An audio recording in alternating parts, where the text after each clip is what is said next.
¿Está el ciclismo gravel acercándose cada vez más a la bici de montaña? El anuncio de la nueva Silex de Mérida llamó nuestra atención ya que, de acuerdo al video en que se presentó, su diseño está basado en ADN de bici de montaña. En el video, cuyo enlace está en la descripción, hacen énfasis de esto.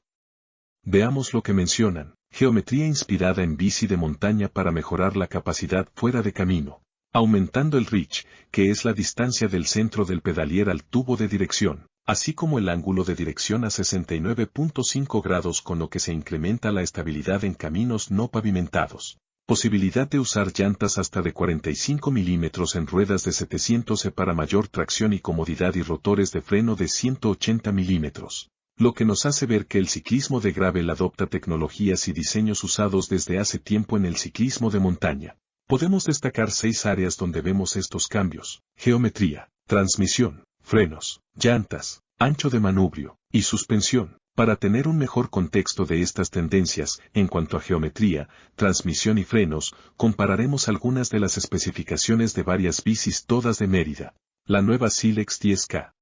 La bici de carretera Escultura 10K. La bici de montaña Begnan 7000 de Cross Country. Y la Beg Trail 700 de Trail. Usando los valores de geometría para los modelos de talla mediana.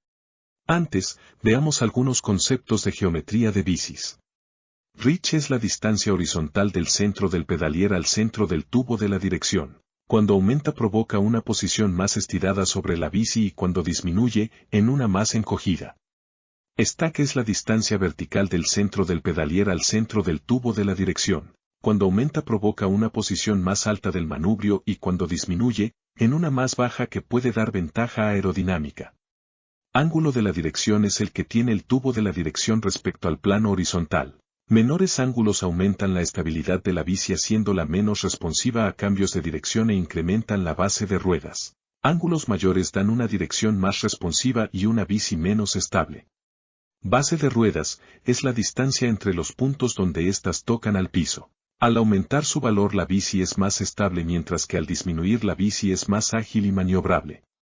Tamaño de la potencia, la distancia del centro del punto de fijación al centro del manubrio. Combinada con el reach, ofrecen condiciones de manejo diferentes. La combinación de estos elementos tienen un impacto en el comportamiento de la bici y se seleccionan dependiendo de la intención de diseño. Hay otros aspectos de la geometría que son también muy importantes de considerar, pero nos enfocaremos en estos, que son los que vemos que se están cambiando en bicis de gravel. En ciclismo de montaña se usan reach largos con potencias cortas y ángulos de dirección muy holgados que, al aumentar la base de ruedas, proporcionan estabilidad a la bici, sobre todo en terrenos muy irregulares y bajadas. Stacks más altos contribuyen a una posición que permite un mejor control de la bici. Esto lo podemos ver en la Beg Trail 700, una bici de trail, que tiene reach largo de 435 milímetros. Una potencia muy corta de 50 milímetros. Un ángulo de dirección muy holgado de 65.5 grados. Con una base de ruedas de 1172 milímetros. Y un stack alto de 641 milímetros provoca una posición más alta que ayuda a mantener el control de la bici. Esto resulta en una bici muy estable en bajadas, con una dirección menos responsiva que contribuye a un mejor control en terrenos irregulares y descensos pronunciados, encontrados en senderos de bici de montaña. En el otro extremo tenemos la geometría de bicis de ruta, que usan reach cortos con potencias largas y ángulos de dirección muy inclinados que, al disminuir la base de ruedas, proporcionan la agilidad necesaria en caminos pavimentados. Stacks bajos contribuyen a una posición aerodinámica que se incrementa si el ciclista se coloca sobre los ganchos del manubrio. Esto lo podemos ver en la Escultura 10K, una bici de ruta, que tiene reach corto de 395 milímetros. Una potencia larga de 90 milímetros. Un ángulo de dirección inclinado de 73.5 grados. Con una base de ruedas corta de 990 milímetros. Y un stack bajo de 557 milímetros provoca una posición baja para aerodinámica. Es en la parte media de estos extremos donde podemos ver que las tendencias en gravel siguen a las de cross country. La Begnan 7000, bici de cross country de esta marca, tiene estas características. Reach más corto que la bici de trail de 421 milímetros. Una potencia relativamente larga de 80 milímetros. Un ángulo de dirección de 70 grados. Con una base de ruedas de 1101 milímetros, un punto intermedio para dar estabilidad y agilidad acordes al tipo de caminos cross-country. Y finalmente un stack de 622 milímetros, dando una posición relativamente baja para bici de montaña apta para este tipo de uso.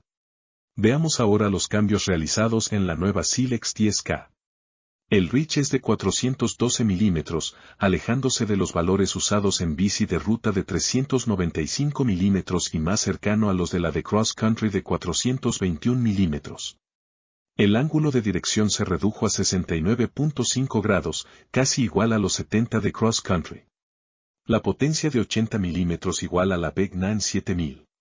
Base de ruedas de 1082 milímetros muy cerca de los 1101 de cross country. El stack es de 607 milímetros, 5 centímetros más alto que el de la bici de ruta y solo 15 milímetros más bajo que el de la Vegnan 7000. Al ver estos números es evidente cómo hay una tendencia de gravel a acercarse a las bicis de cross country. En la transmisión, desde que se popularizaron los sistemas monoplato en bicis de montaña, se han usado cassettes cada vez más grandes para poder obtener las relaciones necesarias para avanzar en planos, pero también tener la capacidad de subir cuestas empinadas e irregulares. Hoy en día son comunes los cassettes con piñones pequeños de 10 dientes y los grandes de 50 a 52 dientes. Vemos que estos cassettes se están usando cada vez más en bicis de gravel ya que les proporciona la amplitud de relaciones necesarias para caminos no pavimentados pero menos empinados o irregulares que los de bici de montaña y considerando que tienen monoplatos que normalmente están entre los 40 y 42 dientes. En la tabla podemos ver que las especificaciones de la transmisión de una bici de gravel se están alejando de los de una de ruta, tanto en el tamaño de los platos como del cassette. En cuanto a los discos de freno se están usando ahora los de 180 milímetros tanto delantero como trasero dejando atrás a los de 160 milímetros e incluso los de 140 traseros de las bicis de ruta. Las llantas están creciendo de tamaño a los 45 o 47 milímetros de ancho en Riñe 700E, acercándose a tamaños usados en bici de montaña. En un principio esta anchura de llantas solo era posible con ruedas 650B, ya que los cuadros de gravel estaban basados en mucho con los de ruta diseñados para ruedas angostas. El rin de menor tamaño permite usar una llanta más ancha. Pero ahora los cuadros ya se están fabricando para que permitan estas llantas anchas en Riñe 700E y probablemente llegarán a 50 milímetros. Una diferencia importante entre llantas de gravel y de bici de montaña es que las primeras tienen un dibujo menos pronunciado para disminuir la resistencia a la rodadura y que sean más rápidas en caminos de tierra donde no se necesita un dibujo agresivo. Seguimos con los manubrios. Aunque en gravel domina el manubrio tipo ruta con drop bars, también aquí se ve influencia de la montaña. Su anchura está aumentando para ofrecer más control en caminos no pavimentados, principalmente al abrir la parte inferior del gancho hacia la parte externa, conocido como flare. Así como la distancia entre las rampas donde se colocan las manetas de freno y los escaladores, el apoyo que está sobre los frenos. Aunque todavía distan de ser tan anchos como los de montaña, con valores que van de 40 hasta 60 centímetros más el flare, se acercan ya a los usados en cross country de alrededor de 70 centímetros. La suspensión también empieza a incursionar tanto en horquillas con recorridos cortos diseñadas especialmente para gravel y con postes de asiento y manubrio con amortiguación. Incluso ya hay algunos modelos de gravel con suspensión trasera como la Specialized Diverge STR. ¿Y tú qué opinas? ¿Está el ciclismo gravel acercándose cada vez más a la bici de montaña? No olvides inscribirte a nuestro canal para seguir viendo contenido como este. Gracias por visitarnos.